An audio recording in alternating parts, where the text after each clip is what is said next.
Hello student, today we are going to start with the 8 number chapter of the Geography Standard 9 entitled as Introduction to Economics. Now here we are going to introduce ourselves with the economics. Now here is one example for you. Can you tell section? The very beginning of the page, very beginning of the lesson, there is one chart before you. And here are total 11 items are kept before you. Items, daily food and estimated expenditure also kept before you. Now just look at it. Daily food you need 6,000 rupees. 6,000 rupees as a cost. Then buying 2 sets of uniform you require 2,000 rupees. And here the figures are indicated. Figures are given. School stationery, it requires 500 rupees. Medical expenditure 450 rupees. Recreation 500 rupees. Mobile bill you require 1,000 rupees. So this is how you are just managing your income.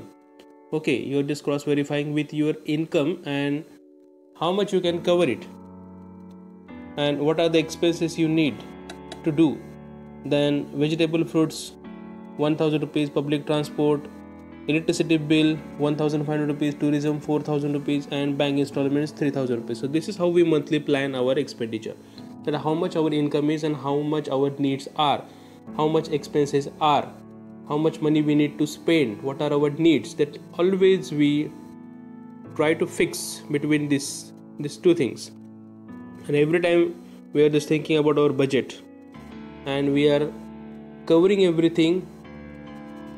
We are covering everything whatever we get. Now let us move ahead.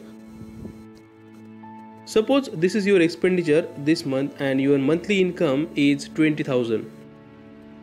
Monthly income is 20,000 and here the total expenditure is 22,550. To strike a balance between your income and your expenditure decides what will be your preferences for expenditure. If suppose such type of situation arises, then we decide, is it really necessary to spend here? Is it really necessary to spend there? Can we avoid some expenses? Can we do it in next month as our income is low? And we must always think about it. And here we cannot find the saving actually. There is no saving, and saving is the most integral part of the family. You must save something in your account in every month. And here this is the missing one. Now here this question is given to you to solve it. Your income is 20,000 rupees and where can you cut your expenses? Where can you avoid the extra expenditure and how will you manage to survive within this 20,000 rupees? So where can you cut? Now it depends on your preferences, your needs. So we must decide our preferences, what is really required, what is really necessary. Then only we will be able to match with our income and expenditure.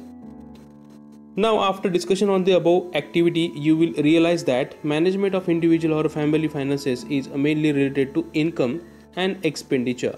That is economic factor. Now what are the economic factor? What are the economic factors? Now just look at here. Income and expenditures. So income and expenditure, these are the economic factors for you. This led to the birth of economics. Now here the subject economics is born because our income and our expenditure. So how to cope up with this? So this word economics comes from the Greek word oikonomia. So it is the Greek word, actually origin is Greek word oikonomia, which means the family management. So from the objective point of view it is important.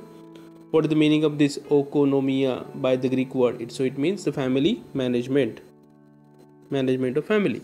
So there is a lot of similarity between the family management and the economics. We understand from economics how to use time, money, labor and land effectively, because all these three, four things are hampering a lot on the economics. Use of time, then money, how much money you have and how will you spend, how you manage money, how much you manage time, even how much you manage the labors as well within the given time or specific time, how much work can be done and the productivity can be reached, even land effectively. So how to satisfy the infinite needs of the people using various resources is the study matters of economics. So here is the matter, how to satisfy the infinite needs of the people using various resources is the study of matter. According to Lionel Robinson. Lionel Robinson, now who is this? Let us see. Now he is a very well famous and well known economist. According to Lionel Robinson, what he says, economics is a science which studies human behavior as a relationship between ends and scarce means which have alternative uses. So what he says here, economics, it is a science, it is one type of science which studies the human behavior. So it studies the human behavior in terms of what?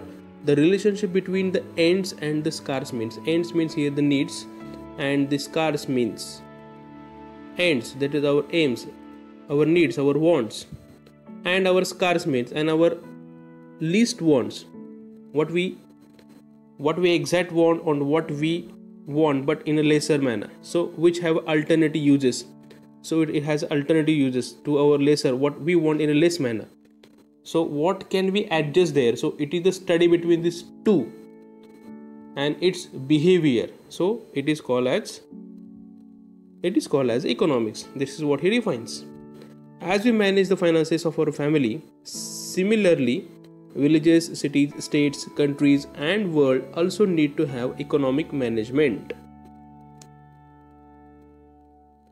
So what I say again, so as we manage the finances of our family, similarly villages, cities, states, countries and world also need to have economics management. As we plan economically how to cater our needs, so in the same way the even villages, cities, states and our countries, they also need to plan economically how to or what are the economic things they need to plan, what are the requirements for the development. So also they need to plan in the same way.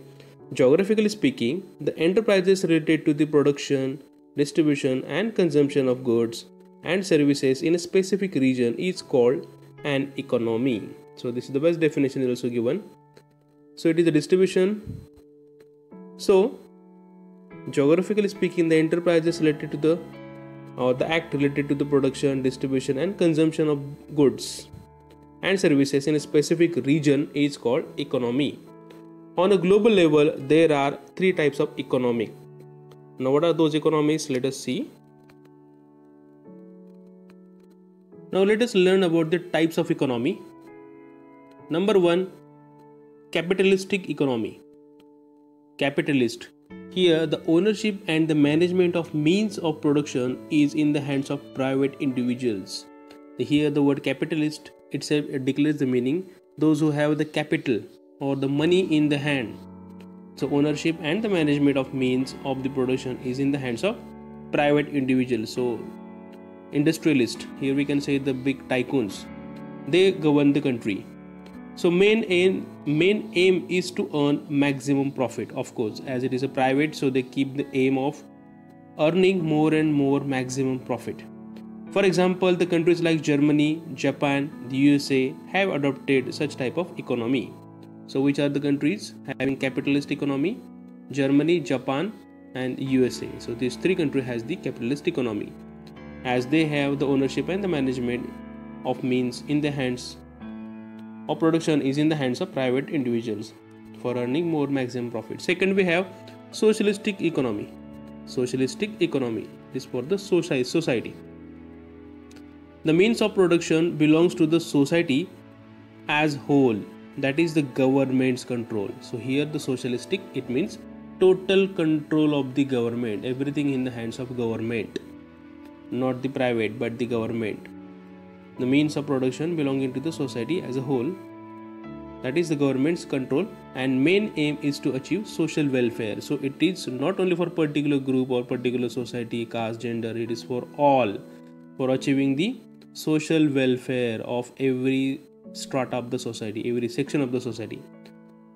For example, China and Russia have adopted the socialistic type of economy. So see, these two countries, China and Russia, have adopted the socialistic type of economy. Number 3, we have mixed economy. Mixed. In what terms it is mixed? Let us see. mixed economic. So coexistence of private and public sector. So availability of both, hold of both. That is what the coexistence of private sector as well as public sector. Public here means the government sector. A balance between profit and social welfare is made. So profit also earned as well as the social welfare also made. Simultaneously both things happening. So therefore India has adopted this type of economically mixed economy. India, Sweden, UK, they have adopted this type of economic system. Which countries? So India, Sweden and UK, we have mixed economy, and China, Russia, we have socialistic economy, and Germany, Japan, USA has capitalistic economy. Got it? Continue. Now factors affecting an economy. What are those factors which really affect on economy? Let us see. Number one, the political sovereignty. Here is the political sovereignty. Here means the country must be free. It must not be under the burden, or it must not be in the subjection of any other country. It must not be under control of any other country. It must be supreme in its own sphere. Okay, no another country should attack, and even the country must be free to run according to its own laws and rules. It is called as political sovereignty. Number second, here we have the occupations. So these factors also affecting what the most of the people in the country doing. So that affects lot on the income of country. Occupations. For the sake of India, it is what India is called. India is the agriculture country. Agriculture country here it means the most of the means and or the most of the business occupations are based on the agriculture. Okay, farmer is at the center. So therefore it is said for India that India is agricultural country. Even the different occupations related to the agriculture, then different services, what the services country provides, that also affects a lot on the factors. Is also one of the factors of economy. Then next we have population. If the working population of a country is more than the unworking or non-working population, then definitely country is going to develop. That means the population between 15 to 50, we can say 15 to nearly 60 years, 15 years to the 60 years, those are called as a working population. Okay, working in the sense that these people are working and they are adding income to the country. They are doing something for the country, for their family. So it is called as a working population. But if the country has more number of people above 60 or 65, then we can consider as those are not doing anything, or they are not directly giving any share to the economy. Even the children before 15 years or below 15 years, these are also, here also we can add them in as a non-working population. So the group which is in between 15 to 60 is more in the particular country, the more progress of the country happens. The next, geographical area and natural resources. This is the most important part we can say here. The geographical area, where the country geographically lies. What are the resources the particular country has? Is it fully supplied with the various natural resources? Is it fully supplied with the natural vegetation, with natural wildlife? Or does it have ample limitation the natural resources available? If it has, then country is definitely going to prosper. So these are the things or the factors that are affecting on economy. Now next part here, always remember, now economics is an important social subject. Number one, it is under social science. So social subject, we use economics on a large scale in agriculture, trade, finance, administration, law, and in our daily life. So economics is useful in our sphere of life on a large scale in agriculture, trade, finance, administration, law, and our daily life. economics holds a very paramount importance in social development of humans. At the high, paramount, that is at the zenith. It holds a very paramount importance in the social development of humans. So, these things we always need to remember. Now, do you know fact? Adam Smith is known as the father of economics. The very important line this. So, Adam Smith is known as the father of economics. In his book Wealth of Nations, published in 1776, he has defined economics as the science of wealth. Economics is nothing but the science of wealth as he has defined in his book Wealth of Nations, published in 1776. Now next point, globalization of economy. The recent economic policies are taking the economy towards globalization. The recent policy of the government is taking the economy to the globalization, that is at the global level, at the international level. So here globalization means the building a world economy, whole world. So it's world economy.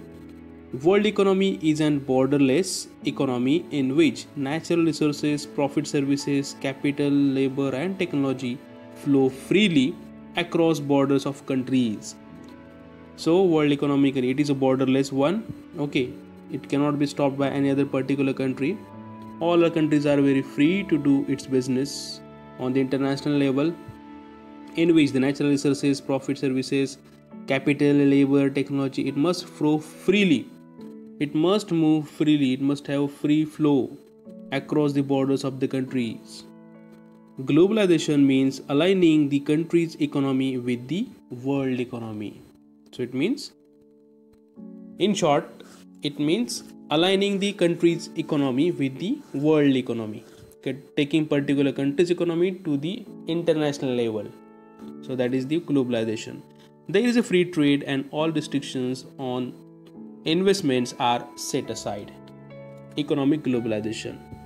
That is, economic globalization is the increasing economic integration and interdependence of national, regional and local economics across the world through an intensification of cross-border movement of goods, services and technology. Same things is told.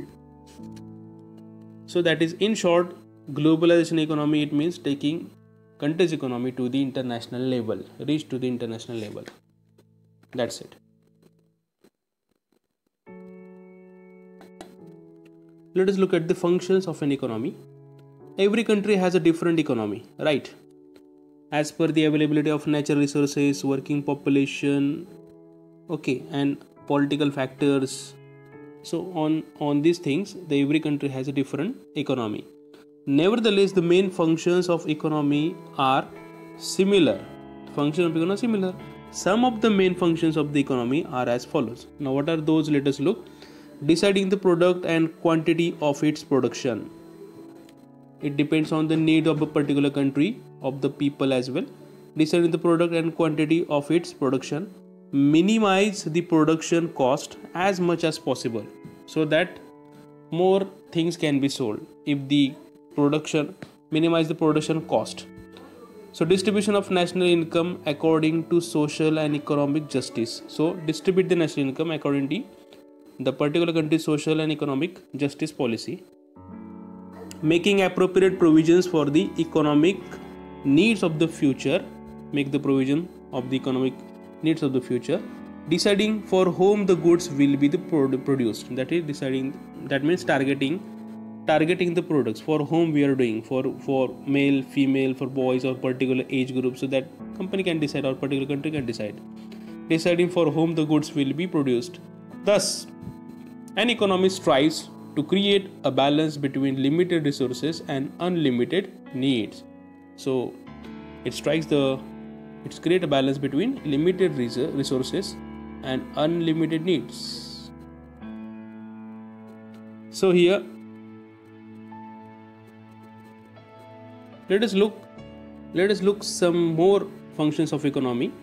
Allocate resources, land, labor, machinery, capital, etc., which are scarce amongst the unlimited wants.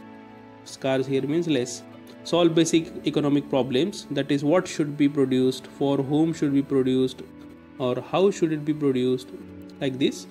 And who can make these decisions? The government, the market system, and both. Even there are few functions of the economy: maintain the legal and social framework, maintain competition, provide public goods and services, correct for externalities, stabilize the economy, redistribute income. So these are the extra things which I told you here. So here, in this way, our lesson ends. Thank you. If you really like my video, please share and subscribe. Thank you.